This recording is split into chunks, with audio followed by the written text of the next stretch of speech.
Radio Now 100.9's Indy Connection with Emily Metheny.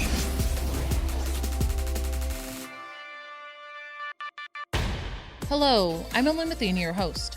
This week, I spoke with Deputy Fire Chief Mike Pruitt again of the Bargersville Fire Department. We talked about some things we need to keep in mind for this holiday season, especially for Thanksgiving when it comes to fire safety. So to start off, we have the holidays coming up. What are some things for first-time hosters for holidays? What should they be concerned about when it comes to fire safety?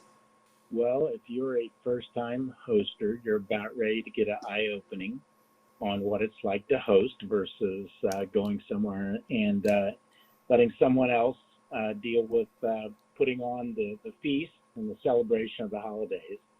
But if you're going to host one, depending on how many people that you're having over, you need to really look around your home and make sure that it's going to be safe for the holidays. And most of the time where the dangers exist are in the kitchen. And with Thanksgiving being the number one day of the year that we have fires that start from cooking equipment, we should be very concerned. And so as we start doing that safety check on our home, one, we want to make sure that we have, any cluttered areas cleaned up around the kitchen. We want to make sure that any sharp objects, such as knives, making sure that they're not within the reach of children. So once we've cleared the clutter that we might have in our kitchen and making sure that we have good space to do our food preparation, then we can start thinking about some of the other things like working smoke alarms in the home, or making sure that we don't have open candles burning. I always recommend buying the fake candles to use for parties because they're so easily they can get knocked over and a fire can start in the home or wherever you're hosting this event.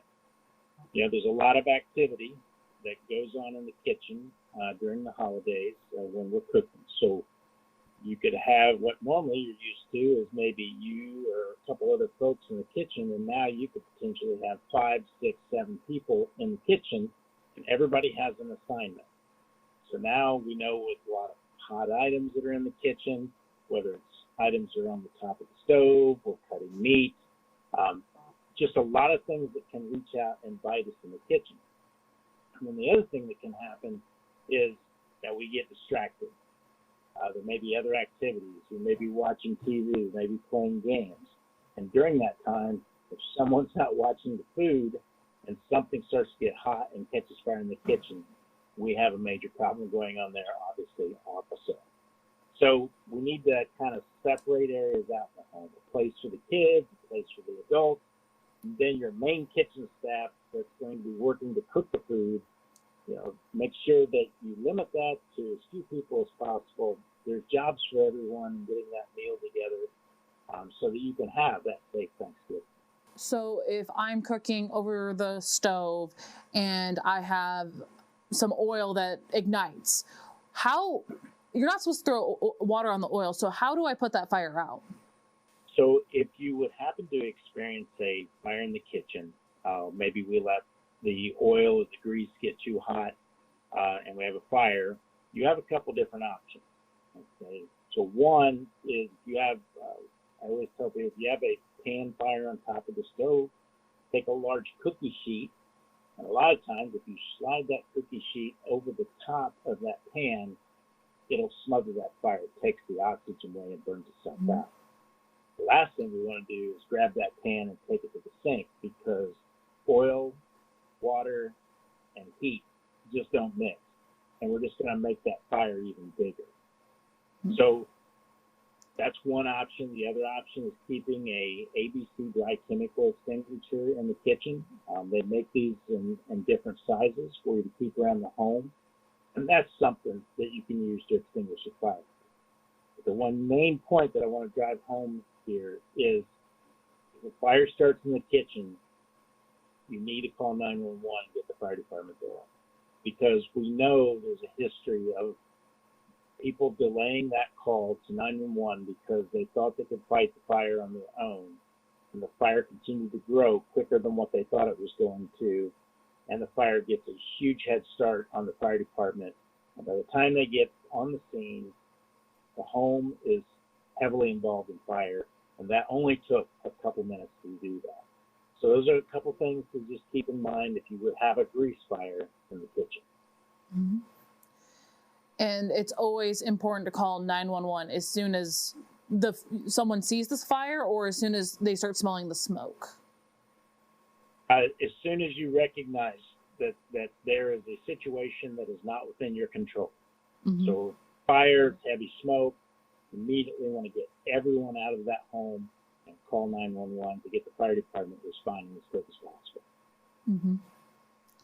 And if I'm deep frying a turkey this year, what is in my best interest when it comes to deep frying a turkey? Should I do it indoors? Should I take it outdoors? How should I do this?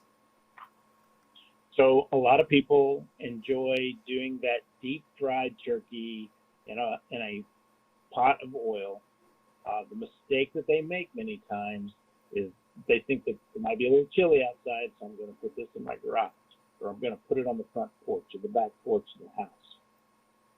Mm-hmm. The problems that they have created for themselves are they may have not totally thawed their turkey or dried that turkey complete.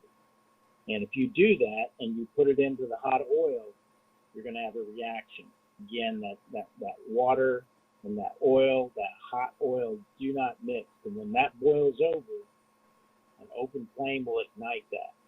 And I have seen that in my career where people have set that deep fryer up too close to the home, inside the home, in the garage, fire started and burnt the home to the ground.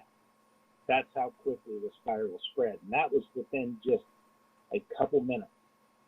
So make sure that we're taking this deep fryer, move it out away from the home on a nice, level, flat spot where it's not going to tip over on us. We want to make sure we keep all the pets, we want to keep all the children away. We want to make sure that we properly fill it with the right amount of oil. And how we do that is before we put oil in, we take the turkey, we put it in the pot, we fill it up with water so that water covers the top of that turkey, and we mark the inside of that pot that we're cooking in. Mm-hmm. Then we take the turkey out, and that tells us, once we take that out, where our oil levels should be. Mm-hmm. So that's going to keep us out of trouble from having a boil. Mm-hmm. Then our temperatures, we want to make sure we cook these in the deep fryer at about 350 degrees. That's the optimum temperature.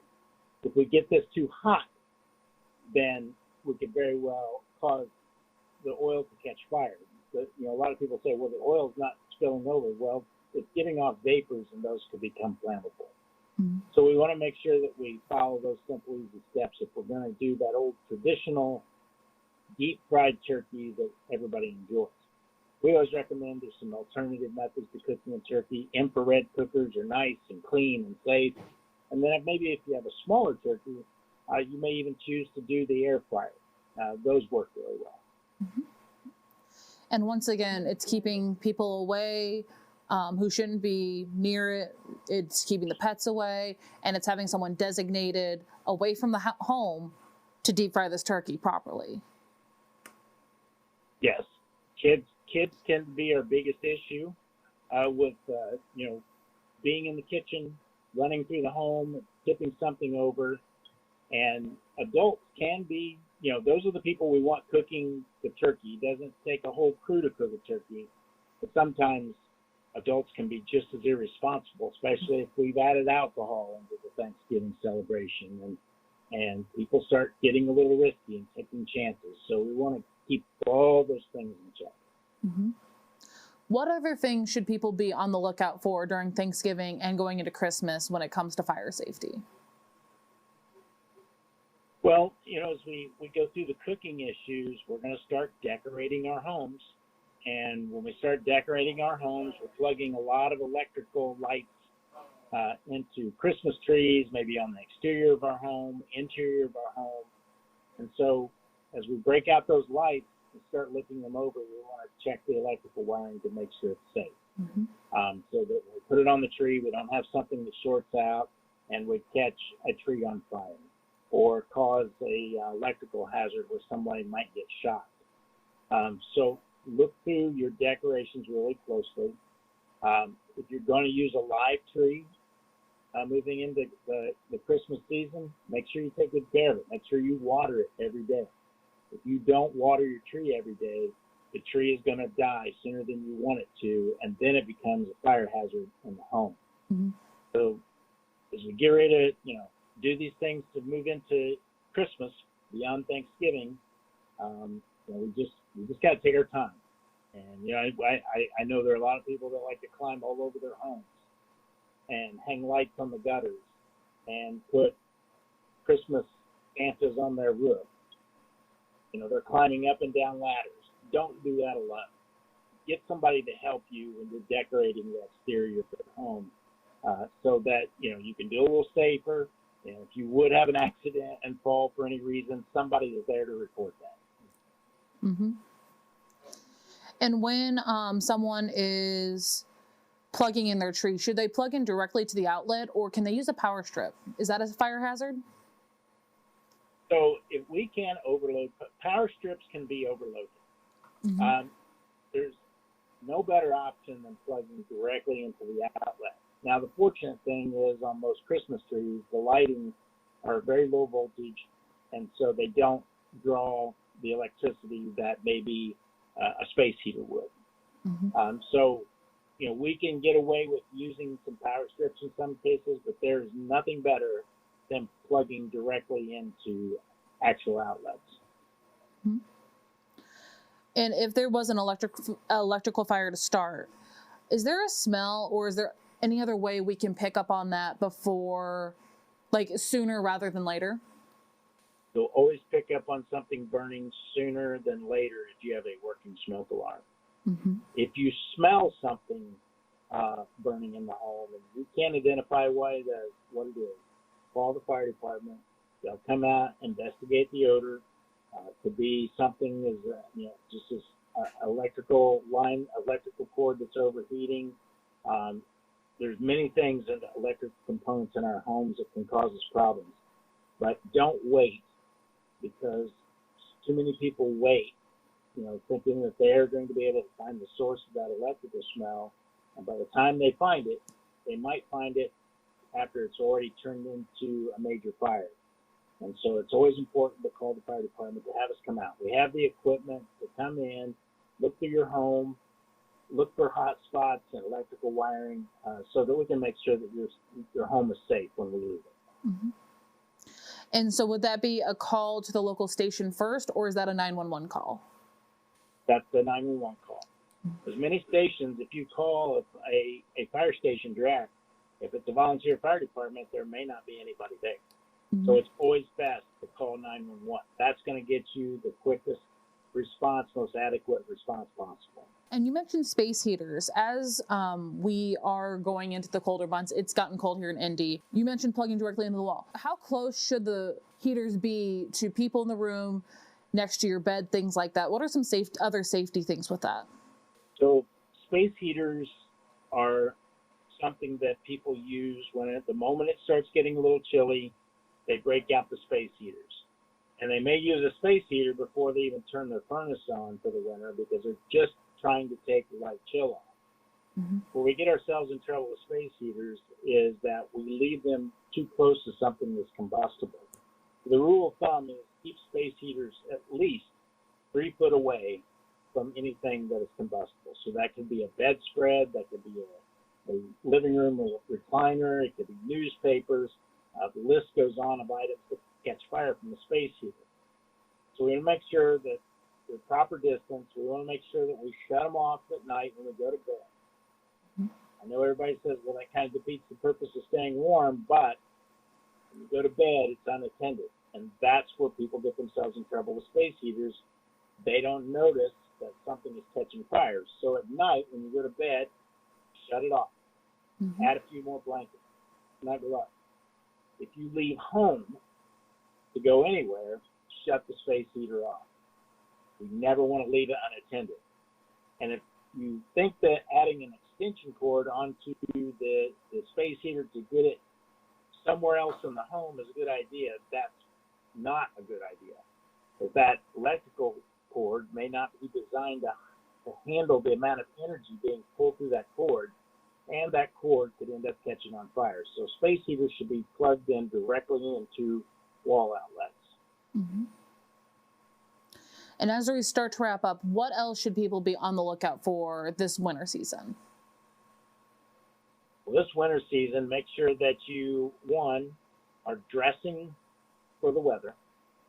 It's going to start. We're starting to get a few snows before long. People are going to be outside working in the snow, making sure you're dressed properly, dressing in layers, wearing proper footwear.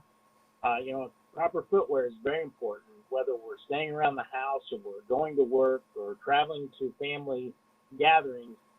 If we have a slick surface and you don't have proper footwear on, you very well could slip and fall. So keeping those items readily available as the weather changes. Also keeping some treatment for your sidewalks, keeping shovels, making sure that you clean your cars off really well before you travel anywhere. If they might be covered in snow, or we've already seen this year where our windows are frosted over, make sure we clean those off really well. And then make sure your vehicle is stocked ready for travel. So that means making sure you got cell phone chargers, make sure you got water, blankets if you would become stranded, make sure the car is fueled, make sure the car is serviced. Take it and get it checked out with a local mechanic to make sure your tires are in good condition, that everything is working good. Mm-hmm. New windshield wiper blades are always something people realize when that first snow comes and there's a little ice on the windshield and your windshield wiper blade comes off because it's just not in good condition. Mm-hmm. So there's a whole list of things like that we can do to prepare inside the home, outside the home, and in our vehicle if we're going to travel. Excellent. Is there anything else you'd like to add? I think that's about it. Perfect. Thank you so much for your time. You're very welcome. Call anytime. To hear previous editions of Indy's Connection, visit RadioNowIndy.com and search Indy's Connection at the top. Until next time, have a great week. Radio Now 100.9's Indy Connection with Emily Metheny.